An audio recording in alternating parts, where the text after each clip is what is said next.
வணக்கங்க. இப்போ இந்த கட் பண்ண ப்ளவுஸு தைக்க ஆரம்பித்தாச்சு. தைச்சிக்கிட்டே இன்றைக்கி என்ன பேசலான்னு பார்த்திங்கன்னா, ஒவ்வொருத்தரோட வாழ்க்கையில் ரொம்ப முக்கியமானது.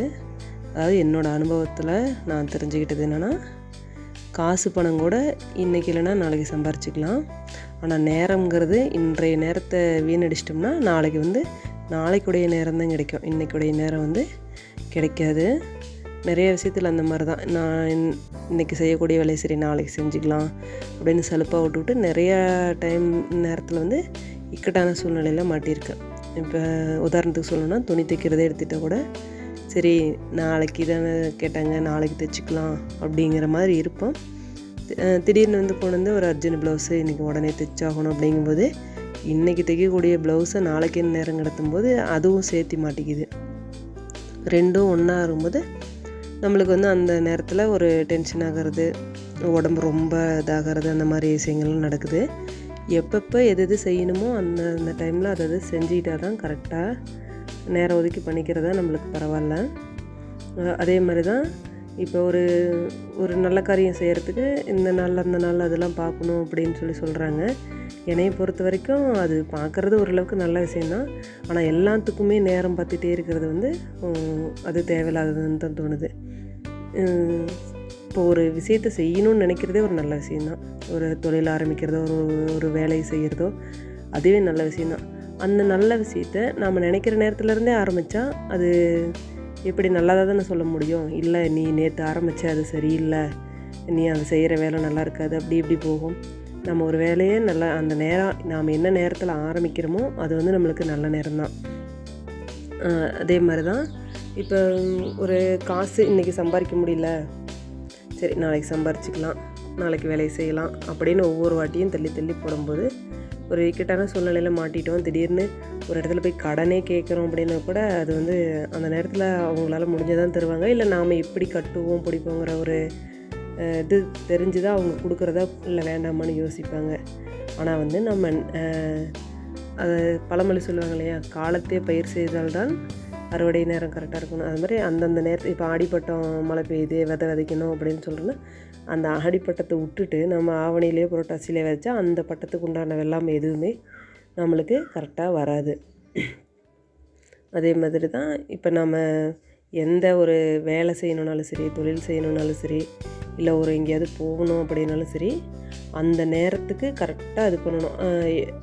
ஸ்கூல் படிக்கும்போதெல்லாம் சொல்லுவாங்க, அதாவது ஒரு பஸ்ஸை மிஸ் பண்ணுறவங்ககிட்டயோ இல்லை ஒரு ட்ரெயினை மிஸ் பண்ணுறவங்ககிட்டயோ போய் கேட்டால் தான் அந்த ஒரு நிமிஷம் 2 நிமிஷத்தோட அருமை தெரியும். இப்போ ஒரு நிமிஷத்தில் நான் அந்த இடத்துல அந்த பஸ்ஸை விட்டுட்டேன், அந்த ஒரு நிமிஷம் நான் முன்னாடியே போயிருந்தேன்னா அந்த பஸ்ஸில் ஏறியிருப்பேன், நான் போக வேண்டிய இடத்துக்கு சரியாக போயிருப்பேன் அப்படின்னு அந்த ஸ்கூல் டைம்லாம் சார்ஸ்லாம் கதைலாம் சொல்லியிருக்கிறாங்க. ஆனால் அது உண்மை தானே. அந்த ஒரு நிமிஷம் முன்னாடியே நம்ம போயிருந்தா அந்த பஸ்ஸு ஏறி இருந்திருக்கலாம். அதே மாதிரி தான் இப்போ வேலையும் நாளைக்கு செய்யலாம்னு எதையுமே தள்ளி போட்டோம்னா கண்டிப்பாக அது நம்மளுக்கு இன்னும் ஒரு பாரமாக அழுத்தமாக, அதாவது மைண்ட் டிப்ரெஷன் ஆகிற அளவுக்கு கூட கொண்டு போகிறதுக்கு வாய்ப்பு இருக்குது. அப்போல்லாம் என்னுடைய லைஃப்பில் எங்கள் பெரிய பொண்ணு பிறந்த சமயத்துலலாம் அவங்க ஒரு 2-3 வயசு ஆகிற வரைக்கும் அப்போல்லாம் பெருசாக வேலையே இருக்காது. சாப்பாடு செய்வோம், குழந்தைய பார்த்துக்கிறது, அது மட்டும்தான் வேலை. நேரமே போகாது. அந்த மாதிரி டைம்லாம் இருந்து இப்போ காலையில் 4:30 மணி 5 மணிக்கு எழுந்திரிச்சா, மேக்ஸிமம் ரொம்ப வேலை அதிகமாக இருந்தால் 4:30 மணிக்கு எழுந்திரிச்சிக்குவோம், இல்லைன்னா 5 மணிக்கு எழுந்திரிச்சா நைட்டு 10 மணி வரலும் கூட, ஒரு சில டைமில் 10 மணி வரலும் கூட வேலை இருக்குது. தினமுமே மேக்ஸிமம் 9 மணி ஆகிடுது நாங்கள் படுக்கிறதுக்கு. அது வரைக்கும் டைமு அப்படியே இப்போ வேலை இல்லைப்பா கொஞ்சம் நேரம் சும்மா இருக்கலாம் அப்படிங்கிற மாதிரிலாம் எந்த நேரமும் கிடையாது. ஒரு நைட்டு தூக்கம் கேட்டாவோ, ஒரு கோயிலுக்கு போயிட்டு வந்தாவோ, இல்லை வெளியில் போயிட்டு வந்தாவோ, உடம்பு ரொம்ப முடியல அப்படின்னா மட்டும்தான் ஒரு 1/2 மணி நேரம் 1 மணி நேரம் ரெஸ்ட் எடுத்துக்கிறது. ஆனால் மற்ற டைம்லாம் வேலை இருந்துகிட்டே தான் இருக்கும். அப்போலாம் நினைப்பேன், நம்மளுக்கு மட்டும்தான் இப்படி எனி டைம் பிஸியாக இருக்கிறோமா அப்படின்னு. அப்படி இல்லை, வாழ்க்கையில் எல்லாருமே பிஸியாக தான் இருப்பாங்க. இருந்தாலும் ஒரு சிலர் அந்த நேரத்தை கரெக்டாக பயன்படுத்திக்காமல் கரெக்டாக வேலை செய்யாமல் ரொம்ப மன அழுத்தத்துக்கு போகிறாங்கல்ல, அது அவங்களுக்காக தான் இதெல்லாம் நான் சொல்கிறேன். எல்லாருக்குமே வந்து அவங்கவுங்களுக்குன்னு ஒரு ஷெட்யூல் இருக்கணும்.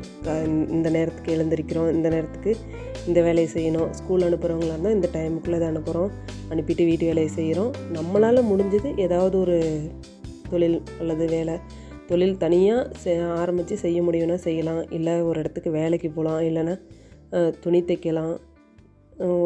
நம்ம அந்த இடத்துல ஒரு காட்டு வேலைக்கு போகிறது, எந்தெந்த வேலையை நம்மளால் செய்ய முடியுமோ அந்த மாதிரியெல்லாம் செய்யலாம். இப்போ செய்கிறதுனால என்ன, நம்மளுக்கு காலம் மட்டும்தான் சேவ் ஆகுது அப்படி இல்லைல்ல. நம்ம வேலை செய்கிறதுனால பணம் காசு வந்து நம்மளுக்கு கண்டிப்பாக வாழ்க்கையில் காசும் முக்கியம். நேரம் எப்படி நம்மளுக்கு முக்கியமோ அதே மாதிரி காசு பணமும் முக்கியம். அந்த காசு வந்து நம்ம கடனாக வாங்குறது வேறு, நம்மளே சம்பாரித்து அந்த காசில் இது பண்ணுறது, சேமிக்கிறது, செலவு பண்ணுறது, இதெல்லாம் வேறு இல்லை. நம்ம வந்து காசு ஒரு ரூபாயும் செலவு பண்ணும்போது யோசித்து பண்ணணும் கண்டிப்பாக. அதே மாதிரி சின்ன பிள்ளைங்க வச்சுருக்கிறவங்கெல்லாம் குழந்தைங்களுக்கு அந்த காசை எப்படியெல்லாம் செலவு பண்ணணும், எதுக்காக செலவு பண்ணணும், தேவைன்னா மட்டும்தான் செலவு பண்ணணும், இல்லைனா வீண் செலவு பண்ணக்கூடாது அப்படிங்கிறத குழந்தை பருவத்திலேருந்தே சொல்லிக் கொடுக்கணும். அதே மாதிரி சேமிப்பும் அப்படி தான். இப்போ அந்த குழந்தைக்கு ஒரு வயசு 2 வயசு ஆகுதா, ஒரு உண்டியல் வாங்கி கொடுங்க. காசு அதாவது ஒருத்தர் இப்போ ரிலேஷன் வர்றாங்க, அந்த குழந்தைக்கு காசு கொடுக்குறாங்க அப்படின்னா அதை நீங்கள் வாங்கி வச்சுக்காதீங்க. அதை வந்து அந்த குழந்தைகிட்ட கையில் கொடுத்து உண்டியில் சேர்த்து வைப்பா, நீ இன்னும் அதிகமாக காசு சேர்க்கலாம் அப்படிங்கிற பழக்கத்தை கொண்டு வந்தீங்கன்னா குழந்தை வந்து கரெக்டாக அதே மாதிரி பழக்கம். இப்போ என்னோடய பையனுக்கும் சரி பொண்ணுங்களுக்கும் சரி அப்பப்போ காசு கொடுப்போம்.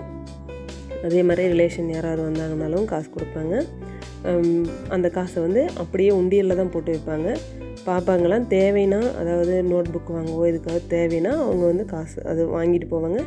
இல்லை ரொம்ப அதிகமாக ஆகும்போது அதிலேருந்தும் காசு வந்து எங்களை கேட்டு தான் எடுத்துகிட்டு போவாங்க. தம்பிக்கு இப்போதைக்கு அவனுக்கு செலவுங்கிறது எதுவும் இல்லை.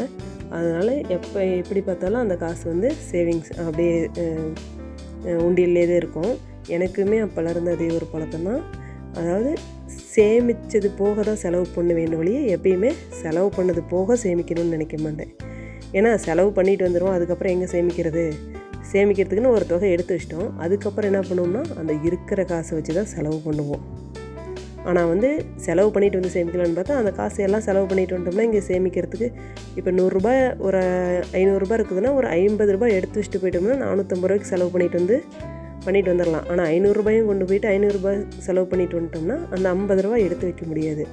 அதே மாதிரி தான் சேமிப்பு அப்படிங்கிறதும் முக்கியம். காலம் மாதிரியே நேரத்தை வீணடிக்காமல் இருக்கிற மாதிரியே பணத்தையும் சேமிக்க கற்றுக்குங்க. இந்த வீடியோஸில் உங்களுக்கு ஏதாவது பிரயோஜனமாக இருந்தால் அதை எடுத்துக்கோங்க. இல்லை யாருக்கெல்லாம் பிடிக்கலையோ அவங்க வந்து இதை எடுத்துக்க வேண்டாம். இந்த மாதிரி வீடியோஸ்லாம் நிறைய போடுறேன். மறக்காமல் நம்ம சேனலை சப்ஸ்கிரைப் பண்ணிவிட்டு லைக் பண்ணி பாருங்கள். உங்கள் ஃப்ரெண்ட்ஸுக்கும் ஃபேமிலிக்கும் ஷேர் பண்ணுங்கள். அதே மாதிரி நல்ல உற்சாகமான கமெண்ட்ஸ்லாம் பதிவு பண்ணுங்கள். அது வந்து எங்களுக்கு இன்னும் ஊக்கப்படுத்தும். இந்த வீடியோ எடுக்கிற நேரத்தையும், அதாவது இந்த எடிட் பண்ணுற நேரத்தையும் கூட வீண் பண்ணல. துணி தைச்சிட்டு தான் வீடியோ எடுத்தோம். அதே மாதிரி எடிட்டிங் அப்போ தான்